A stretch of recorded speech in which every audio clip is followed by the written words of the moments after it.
बोरीवली पश्चिम action road स्थित शिवछाया society के development को लेकर जिस तरह का भ्रष्टाचार सामने आया है, उसको लेकर आज जनसेवक गोपाल शेट्टी ने बहुत बड़ा खुलासा किया है।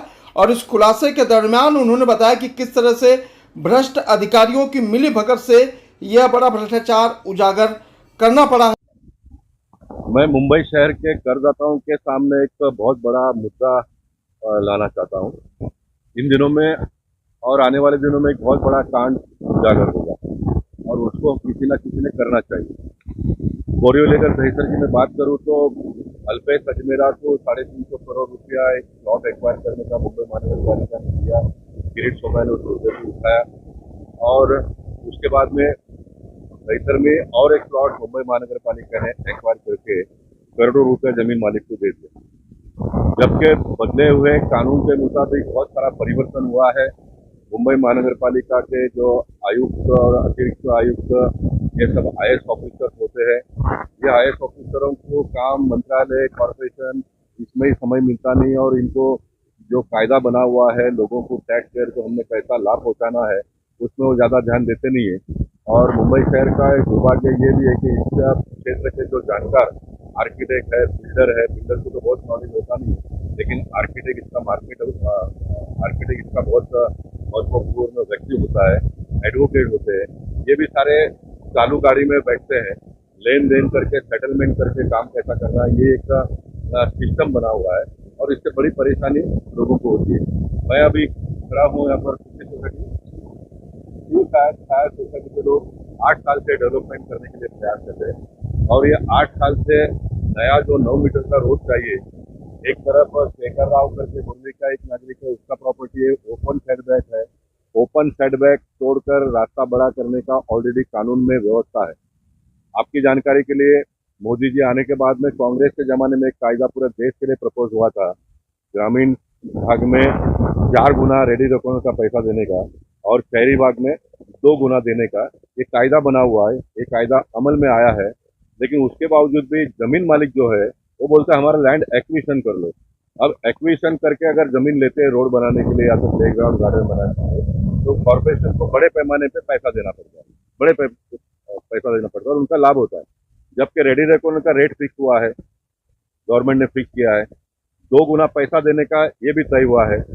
डेवलपमेंट प्लान मुंबई महानगर पालिका ने राज्य सरकार के माध्यम से मंजूरी इसको प्राप्त करके दी है।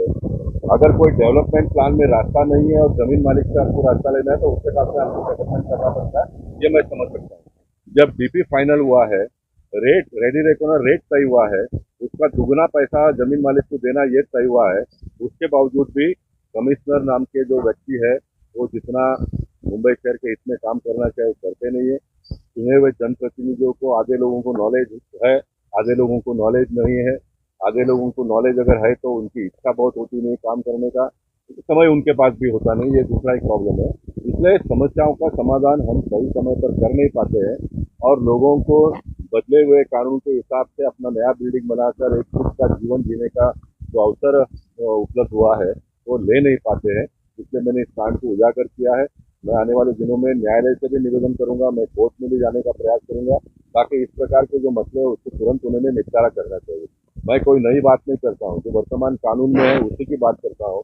मुंबई महानगर पालिका एक प्लानिंग अथॉरिटी है, उनके पास पूरा अधिकार है, लेकिन प्लानिंग अथॉरिटी के पास पूरा अधिकार होने के बाद कानून बनने के बाद में भी अगर जमीन मालिक रोड बड़ा करने के लिए जमीन नहीं देगा तो ये अच्छी बात नहीं है।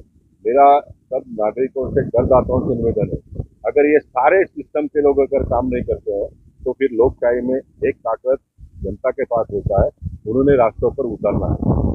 अब लोग भी कहते हैं कि हमारा काम नहीं है, ये आपका काम है। कहते लोकशाही का आत्मा ये आंदोलन है, आंदोलन से देश आजाद हुआ है, आंदोलन से 370 धारा निकल गया, आंदोलन से राम मंदिर बन गया। तो आंदोलन करके ही शासक साहब आपको भी आपका रास्ते का ये समस्या का समाधान ढूंढना पड़ेगा। आप अपने सारे सोसाइटी के लोगों को लेकर रास्ते पर उतरने का ट्राई करो, मैं आऊँगा और मेरा जो नॉलेज इतना साल का जो जनता ने मुझे दिया है उसका पूरा का पूरा उपयोग आपका सोसाइटी का डेवलपमेंट हो उसके लिए करने का प्रयास करें। और मेरे को अभी सीढ़ी चढ़ने को बहुत डिफिकल्ट होता है, देख लीजिए मेरा पैर पूरा सूज गई है, पूरा सूज गई है। इतनी तकलीफ होती है कि बात मत करो आप, समझा। तो अभी इसका कुछ सॉल्यूशन निकाले। और इंटरेस्ट तो बहुत सालों से ले रहे मगर कुछ आगे ही नहीं बढ़ रहे। नहीं अभी लिए है तो बहुत अच्छा है, क्योंकि हमारे लिए गोपाल सेठी बहुत कोऑपरेटिव है। ऐसा मैं उनको तो ब्लेम नहीं कर सकता हूँ, बहुत अच्छे आदमी है, बहुत। 5 साल अभी मेरे को हुआ है, चालू है। क्या करेगा अभी, ऐसा ही टूटा फूटा चाल में रहते, कभी होने वाला है, रास्ता नहीं इसलिए रुका है सब। 10 वर्ष होऊन गेली आमच्या रिडेव्हलपमेंट करतायत करून नाही, शेवटी अर्धी अधिक लोक वरती गेली। होईल आता आम्ही राहिलं तर आम्हाला मिळणार आहे की नाही माहित नाहीये। आता 80-85 आमच्या मिस्टरांचं वय व्हायला आलं, मग काय करणार, चढायला होत नाही। ज्या लोकांनी जेव्हा घेतलं तेव्हा सगळ्यांची वय होती 35 वर्ष, आता त्यांची 35 वर्ष होऊन बिल्डिंग झाली, आता झाले 70 वर्ष। आता ह्याच्यानंतर सुद्धा आज 8 वर्ष आम्ही रिडेव्हलपमेंटसाठी झगडतोय, पण रस्त्या अभावी आमचं रिडेव्हलपमेंट रखडलेलं आहे। आणि जे बिल्डिंगचे आजूबाजूच्या जागेचे मालक आहेत, ज्याच्यातून रस्ता जातोय, त्यांच्या अव्वाच्या सव्वा मागण्या आहेत, त्या आम्ही पुऱ्या करू शकत नाही। त्यामुळे आमचं रिडेव्हलपमेंट कधी होणार हा मोठा प्रश्न आहे। सामान्य माणसं होत आम्ही